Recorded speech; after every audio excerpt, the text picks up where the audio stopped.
5 سال میں federal government میں جب تھا تو خان صاحب کے ساتھ میں نے بحث چلتی رہی کہ آپ پنجاب میں پولیس ریفارمز کریں، ایجوکیشن ریفارمز کریں، ہیلتھ کریں، سسٹم ٹھیک کریں، لوگوں کو ڈیلیور ہو، لوگوں کی زندگی آسان ہو، لیکن کاش وہ کر لیتے، لیکن ان کا کوئی ارادہ نہیں تھا۔ خان صاحب آپ کے بہت قریبی تھے، جب راستے آپ کے جدا ہوئے تو کچھ دل خفا ہوتا ہوگا۔ میں پاکستانیوں کو کہتا ہوں کہ یہ جو قصہ عمران خان نے شروع کیا ہے یہ الف لیلا کی کہانی ہے، ایک صرف لوگوں کو ہپنوٹائز کر دیا ہے۔ لوگ سمجھتے ہیں کہ بس یہی ہمارا پاکستان میں ایک ہی لیڈر ہے عمران خان، لیکن ایسا نہیں ہے۔ یہ چیز میں نکلا اس لیے ہوں کہ میں نے اس عوام کو سمجھانا ہے، بتانا ہے کہ یہ جس لائن پر آپ لگے ہوئے یہ صحیح نہیں ہے، کسی کا کوئی قصور نہیں ہے، کسی سینئر لیڈر کا کوئی قصور نہیں، جو کچھ کیا خان صاحب نے خود کیا۔ کئی دفعہ میری بحث بھی ہوئی کہ یہ راستہ ٹھیک نہیں ہے، میں الیکشن میں جانا چاہیے، الیکشن آج ہو جاتا، وہ وزیر اعظم ہوتا، مسئلہ ہی نہ ہوتا، مفت میں 9 مئی کا مسئلہ پڑ گیا اور ایک جنگ میں ہم پڑ گئے۔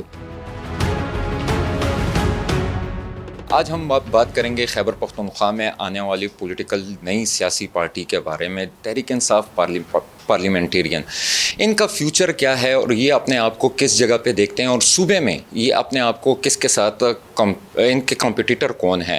کیا عوامی نیشنل پارٹی کو یہ اپنا کمپٹیٹر سمجھتے ہیں صوبے میں، یا جماعت اسلامی کو، یا JUI کو؟ ہمارے ساتھ موجود ہیں سابق CM پرویز خٹک، جو کہ ابھی تحریک انصاف پارلیمنٹیرین کے چیئرمین ہیں، ان سے بات کرتے ہیں۔ السلام علیکم سر۔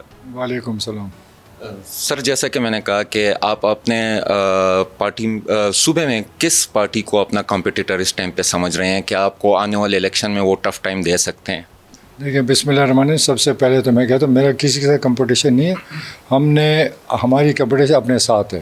ہم نے لوگوں کے سامنے اپنا منشور پروگرام پیش کرنا ہے، کیونکہ محمود خان اور میں دونوں وزیر اعلیٰ رہ چکے ہیں، ہمارا تجربہ بھی ہے، اور ہم اپنے عوام سے یہ کمٹمنٹ کریں گے اور کرتے ہیں کہ جو ہم وعدہ کریں گے، اعلان کریں گے، منشور دیں گے، اس پر 100% عمل کریں گے۔ اور آلریڈی ہم اس صوبے میں یہ سب کچھ کر چکے ہیں، چاہے ایجوکیشن ہے، ہیلتھ ہے، پولیس ہے، ریفارمز ہے، ڈیولپمنٹ ہے۔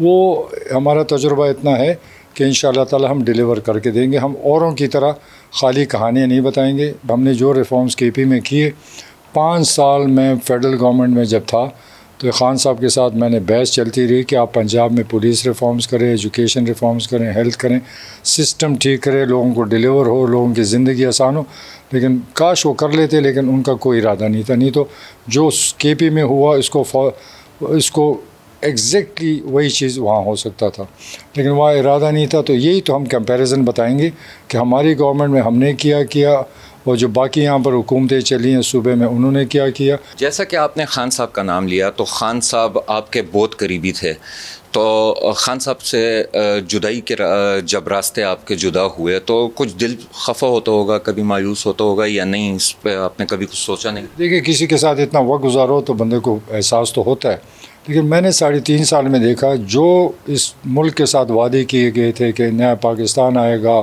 یہاں پر ڈالرز آئیں گے، انڈسٹری چلے گی، کاروبار چلے گا اور خوشحالی آئے گی، تو 3.5 سال تو میں ابھی آپ کے سامنے کہنا چاہتا ہوں کہ 3.5 سال میں میرے پاس کوئی ایسی چیز نہیں ہے کہ ہم پیش کر سکیں کہ تحریک انصاف نے 3.5 سال میں یہ ڈیلیور کیا۔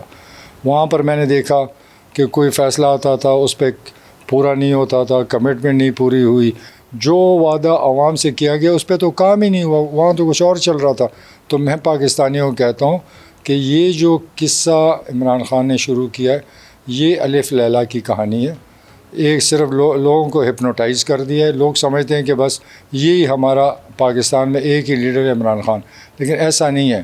یہ چیز میں نکلا اس لیے ہوں کہ میں نے اس عوام کو سمجھانا ہے، بتانا ہے کہ یہ جس لائن پر آپ لگے ہوئے یہ صحیح نہیں ہے، کیونکہ 3.5 سال اگر انہوں نے کچھ کرنا ہوتا تو وفاق میں کر لیتے، پنجاب میں کر لیتے، ان کا ارادہ ہی نظر نہیں ہے۔ تو اس لیے مجھے دکھ ہوتا ہے کہ ہم تو آئے تھے، میں پیپلز پارٹی میں تھا، وزارت چھوڑ کر آیا، کشتیاں جلا کر آیا کہ اس لیے کہ نیا پاکستان بن رہا ہے۔ یہ 3.5 سال میں دیکھا وہ جو نیا پاکستان کیا، جو اپنا پاکستان تھا وہ بھی بگڑ گیا۔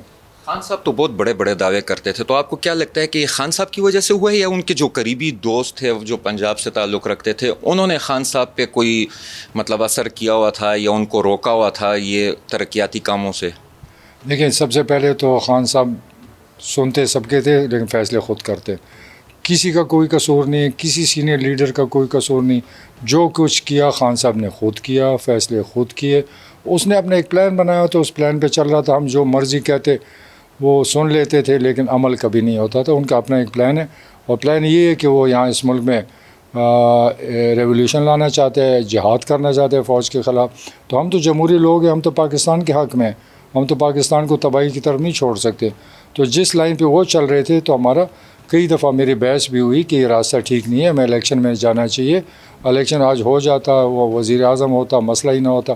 مفت میں 9 مئی کا مسئلہ پڑ گیا اور ایک جنگ میں ہم پڑ گئے, جو ہمیں نہیں کرنا چاہیے. سی پیک کا کافی چرچا ہو رہا ہے, تو سی پیک کے ساتھ ترقی جو ہے ہمارے صوبے کی جڑی ہوئی ہے.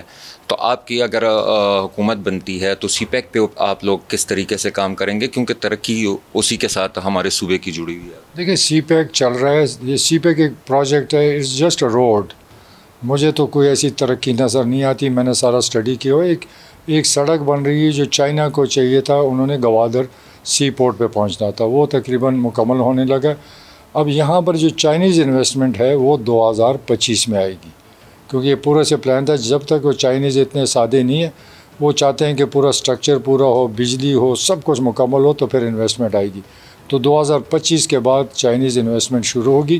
اس وقت ہمارے 4 صوبے میں انڈسٹریل سیکٹرز بن چکے ہیں. ہمارا رشاکئی میں ہے جہاں پر پلاٹس بھی بک گئے, انڈسٹری بھی آنے لگی ہے.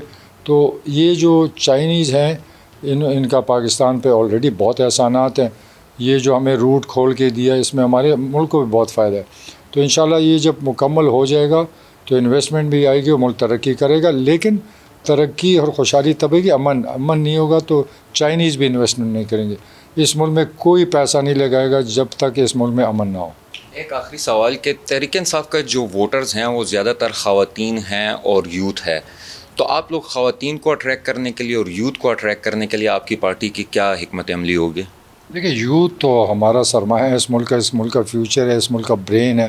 میں نے محمود خان نے ہم نے فیصلہ کیا کہ اگر ہمیں موقع ملا تو ہم نے کالجز تک فری ایجوکیشن دینی ہے, کہ کالج اسٹوڈنٹ تک ہم نے فری ایجوکیشن دینی ہے تاکہ ہمارے بچے پڑھ سکے. اور پھر خالی فری ایجوکیشن سے فرق نہیں پڑتا, لیکن بہترین ایجوکیشن دینی ہے. ہم نے توجہ اپنے جو ایجوکیشن کے ادارے ہیں اس پہ رکھنے, اس کے رزلٹ پہ چیک کرنا ہے تاکہ ایجوکیشن ہو لیکن بہترین اور وہ ایجوکیشن ہونی چاہیے جو انٹرنیشنلی اس کو آگے بڑھا سکے. یہ جو ہمارے کتابی ایجوکیشن ہے اس کا کوئی آگے فیوچر کوئی نہیں, تو اس میں کافی چینجز کرنی پڑیں گی.